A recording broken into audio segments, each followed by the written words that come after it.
Hello everybody, welcome to the channel, and today I'm going to do a semi-box opening. I've already opened this box and played a game. As a matter of fact, I have a extended example up on YouTube. You can click on that link right above and that'll direct you to it. But I just wanted to show you how I organized this after I punched out all the pieces and everything. So Salerno 43, game design Mark Simonich, and it's by GMT Games. This was my first series of the name and year series, and this one's the Allied invasion of Italy on September 1943. And then you have Normandy 44, I think Ukraine 43, Stalingrad 42. Those I don't have because I just got into this, so they're pretty much out of print at this point. But this game comes, I believe, in an 1.5 inch. It looks like an 1.5 inch size box. It's a heavy-duty box. The artwork is nicely done. It's a nice finish on it. Hopefully that will last some time. On the back here, we see a picture of the map, and you know, all the components, or some of the components I should say, to it. Talks about the Salerno 43 and talks about the battle and a little bit about the game here. And then it has game components. It tells you everything that's included in there. Credit is Mark Simonich, and he also graphic design layouts. Yeah, he did the graphic design layouts there. And I think he did this map too, but I could be totally wrong on that. It's a 2-player game, 2 to 6 hours, 14 up, and its complexity is 5, and its solitaire suitability is a 5 also. So let's open it on up and see what's inside. So the first thing is the rule book, and these particular games each have individual rule books. The play style is similar across them from what I gather, and but they each come with their own rule book. So let's check out the rule book here. So you have a table of contents to begin with. Open it up, it starts talking about all the pieces, sequence of play. Typical rule book for GMT. It's color, well laid out. It's not quite a glossy surface, but the pages are nice and thick. It's well printed, and it gives you a lot of examples throughout the game, which I found really nice for somebody like me who's just learning how to do all of this. So everything's laid out. You got combat modifiers, you got naval support here, you got air support, which is kind of unique in the way that it's worked in the game, because it's dictated by the weather, and then how much naval and air support. And the naval support is only good for 2 hexes in from any full C square. So you know, it's good if right when you're on the beach, but once you start moving inland, you sort of effectively lose the naval support. Talks about combat resolve. It also has determined defense, which is kind of a unique thing. Even when you lose on the combat table, you have a chance to maybe hold the position and keep your enemy from advancing. You have a desperate defense here, explanation of results here on the determined defense. Delay and partial success, talks about that, which is part of what is here on the determined defense. You also have retreats, which you're going to end up doing a few. And disruption and recovery. So when something disrupts, it can recover, and there are ways for you as the enemy to prevent that from happening easily, and for you as the person who's playing the piece to make it happen easily. So it's kind of cool the way it works. Advance after combat, breakthrough combat. And we'll just continue on through here. And it has all the other stuff. You have artillery support, which is really important in this game, and it really helps out because it moves the combat table over a whole nother column. So if you have 1-to-1 odds, you move it to 2-to-1 odds. So you end up using these. And again, resupplying these is also dictated by the weather. And we have beachheads and ports when you're coming in. Reinforcements, the weather phase, and then victory points, and automatic. And you do have some automatic victories there. If you do better than the Allies did in the actual battle, you can get an automatic victory. Just a few option rolls here. Actually, I think just one. No, two. Yeah. So I haven't looked at them yet. Not worried about that yet. And then you have two campaigns. You have Avalanche, which is the short campaign, and then you have Avalanche included in the longer campaign game. So you have about 24 pages of rules, and then you get into designer notes, and you have tips too, hints on how to play, which these are really good hints on how to play. And then you have the extended example of play, which is what I did in my video to show you how all that plays out and show myself how all that plays out, which that was a lot of fun doing. And then credits here. I just want to see order of battle, play, map. Yep, Simonich did the map also. So that's the rule book there. The next thing are these player cards, and the player cards are bifold, and they have a sequence of play, and they have various tables here. And then on the back you have your terrain chart, and you have the effects and the markers, the different markers that you play in there, such as disrupted, full retreat, out of supply. You do get out of supply in this game if you don't have a supply line. And then on this side you have the combat result table, and you have all the results here. Determined defense, you have the isolation attrition table, rally table, and combat modifiers. Now you'll notice that this is color coded here, these combat results, and these color codes are to determine what's going to happen in your determined defense. So if you end up in one of these yellow ones here, or orangish yellow, you have a -1 die modifier, roll modifier on the determined defense. If you're over here in this color here, determined defense is not allowed. So like if you end up in this area which they have a 7-1, and let's say it's DS, you can't do a determined defense there, but everything else you can when it's called out in the results below. So you get two of these, one for each player. So that's kind of nice. That's the player cards. So you have both a German and an ally setup and unit card here. And these are used on both campaigns for the Avalanche and the campaign game.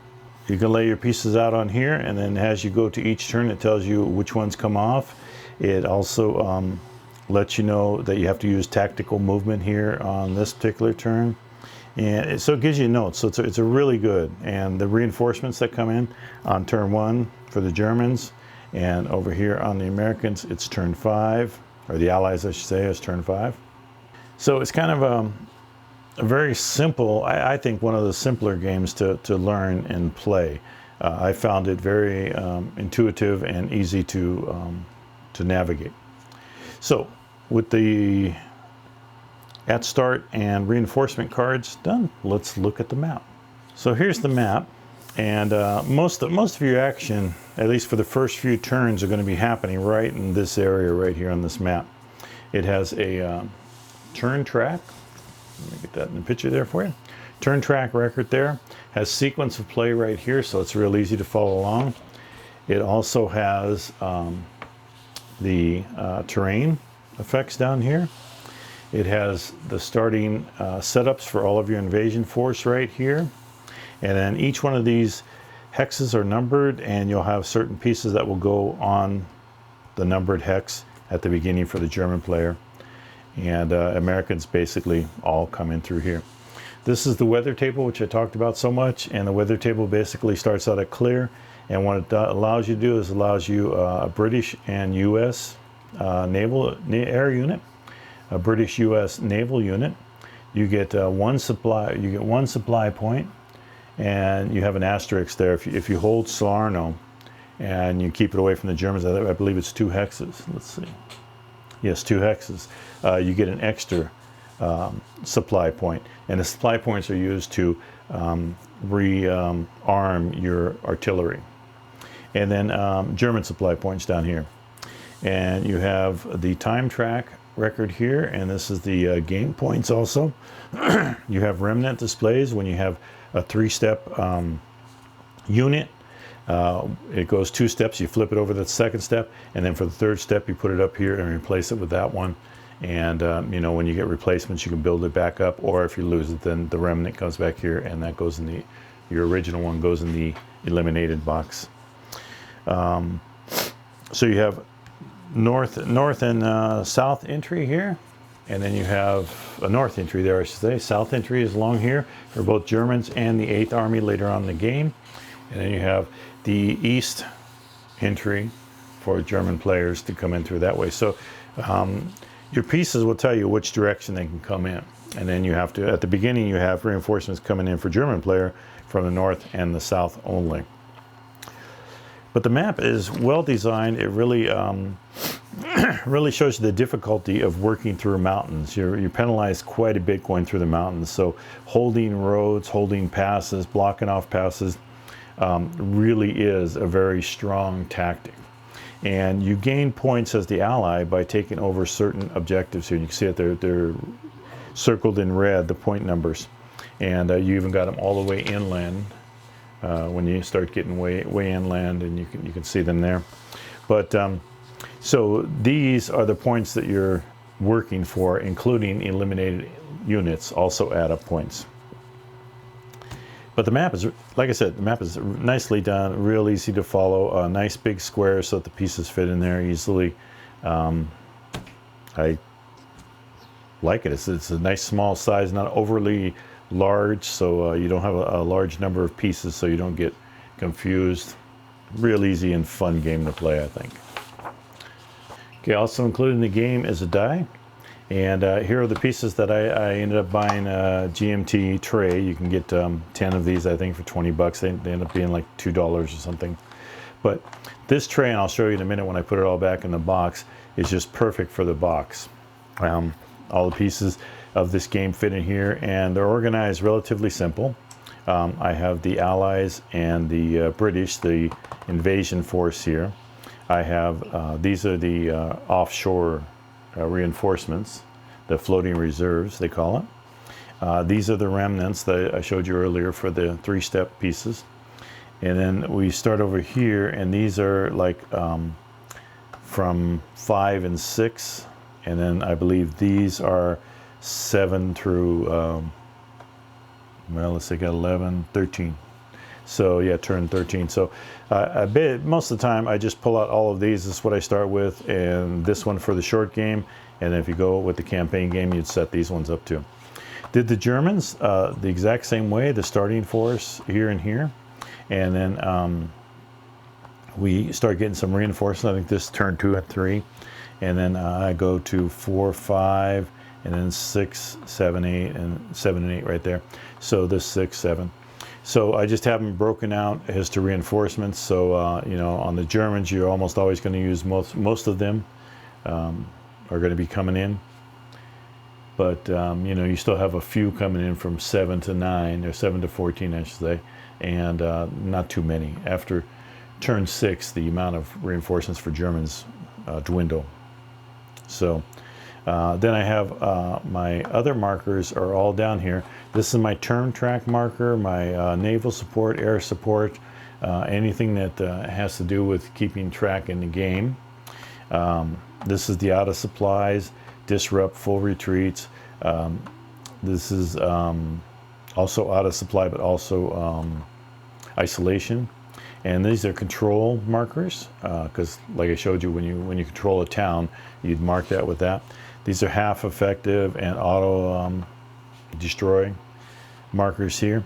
So like I said, they all fit in here, and this works out really good. So let me show you how well this all goes back together. Now, the box came with a little insert that you see in almost all of GMT's games, because they have the pieces are relatively flat.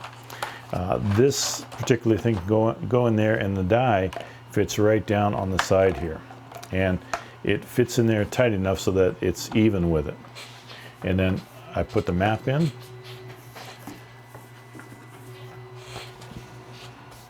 put my reinforcement and at start card, my player's aid card, and the rules.